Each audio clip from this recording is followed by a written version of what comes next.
Hey, I want to thank a viewer for asking this story. It really inspired me. There once was a wealthy real estate developer named Paul Revere. He was very well known throughout the area because he financed almost all of the local high school sports, teams, and also funded scholarships for students to go to college. He also liked to fly airplanes. He would fly his plane down to the local airfield and take it for spins around the countryside. It was always a nice way to unwind after a stressful day at the office. One day, Paul decided to buy a brand new house in a prestigious part of town. It was a beautiful house with a large yard, a heated pool, and a view of the mountains in the distance. But there was one problem. The house was located in a neighborhood of mostly retirees, and the Homeowners Association was run by a cratchy old woman named Edna. As soon as Paul moved in, he started having problems with the Homeowners Association. They cited him for having too many vehicles parked in his driveway. Then they complained about the construction noise from the pool installation. But the straw that broke the camel's back was when Paul tried to land his airplane in his backyard. He had cleared the landing with the FAA and the local airport, but Edna claimed that it violated the terms of the HOA. Paul ignored her and landed his plane anyway. The next day, he received a letter stating that he had violated the terms of the HOA and he had been fined $100. Paul laughed it off, thinking that it was absurd, but he decided to pay the fine so that it would go away. A few weeks later, Paul decided to have another flying to celebrate the completion of his pool. He invited all of his friends and business associates to come and watch as he landed his plane in his backyard. As the guests arrived, they noticed that Edna was sitting on her porch watching them with a pair of binoculars. After the fly, Paul decided to confront Edna about her spying. She denied that she was spying on him, but admitted that she would like him to stop flying his plane in his backyard.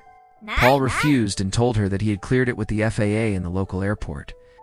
Edna told him that she didn't care what he had cleared and demanded that he stop flying his plane. Paul was fed up with Edna's constant meddling in his life, and he decided to teach her a lesson. He hired a lawyer and sued the HOA for $1 million. The suit alleged that the HOA had violated Paul's constitutional rights to due process and equal protection. Paul also filed a complaint with the FAA and the local airport, claiming that Edna was harassing him and violating his right to fly his plane. The pressure was too much for Edna, and she fled to Florida, leaving the HOA without a leader. Paul won the case against the HOA and was awarded $750,000. He also cleared his flying rights with the FAA and the airport. Edna was forced to resign from the HOA, and the members voted Paul in as the new president. Paul used his position to change the HOA rules to allow flying in the backyard. He then flew his friends and family in for a victory party. From then on, Paul was known throughout the neighborhood as the man who took on the HOA and won. The moral of the story is don't mess with pilots. Now, where did this story come from? Well, in reality, it comes from a place called Willow Grove, Pennsylvania. Back in 2009, this guy bought a house in a retirement community. Naturally. The neighbors weren't too keen on having a helicopter landing pad in the middle of their manicured lawns and flower beds, so they went to the guy and asked him to stop flying. He ignored them, so they took it to the HOA. But guess what? The HOA couldn't do anything about it, because back in 1984, the FAA made it illegal for HOAs to interfere with people's right to fly their aircraft. The guy kept flying, and eventually, he even built a full-on heliport on his property. The neighbors are pretty much powerless to stop him, and hey, at least it looks cool. Let's think about this. If you can't fly your drone because of noise complaints, what are you going to do? Fly a helicopter instead? Those are even louder. But why is that plane flying so low? Is that even legal? Yeah, that's legal. But what about all that noise? Well, hang on, it gets better. What about all those birds? Don't worry, I got you covered. These noise-canceling headphones block out engine noises, sirens, and even screaming babies. Oh yeah, and they're 60% off right now, which means you can get these for cheaper than a Big Mac. And with their patented air vent technology, your ears won't feel stuffy or pressured when you're at high altitudes. You can even use them during takeoff and landing when it gets extra noisy. Trust me, if you're not wearing these, you're doing it all wrong. But let's go back to our story. James knew that his field was well within his rights, but he didn't want to make enemies.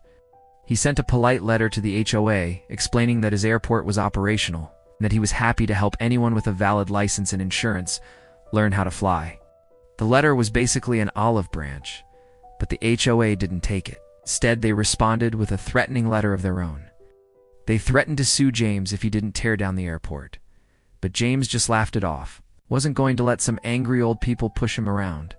He had the backing of the FAA and the local airport, plus he had the support of the majority of the neighbors. The HOA was furious. It couldn't believe that someone would be so disrespectful. It continued to harass James with fines and threats, but nothing worked.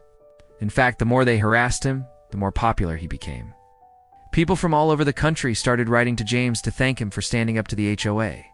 He received letters, cards, and even gifts from people he didn't know. James was overwhelmed by the support. He realized that he had become a symbol of hope for people who were tired of being bullied by HOAs. But the HOA wasn't giving up. They had one last trick up their sleeve. They hired a lawyer to try to get the airport shut down. But the lawyer didn't know what he was getting into.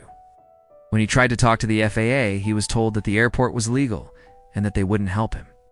The lawyer went back to the HOA and told them the bad news. But the HOA wasn't listening. They were too busy celebrating their victory. They didn't realize that they had just dug their own graves. James was furious. He had had enough of the HOA's bullying. He decided to fight back. He hired his own lawyer and sued the HOA for harassment and defamation. The case went to court, and James won. The judge Ordered the HOA to pay James $1 million in damages. The lawyer was disbarred, and the HOA was dissolved. From then on, James was known throughout the neighborhood as the man who took on the HOA and won. The moral of the story is don't mess with pilots.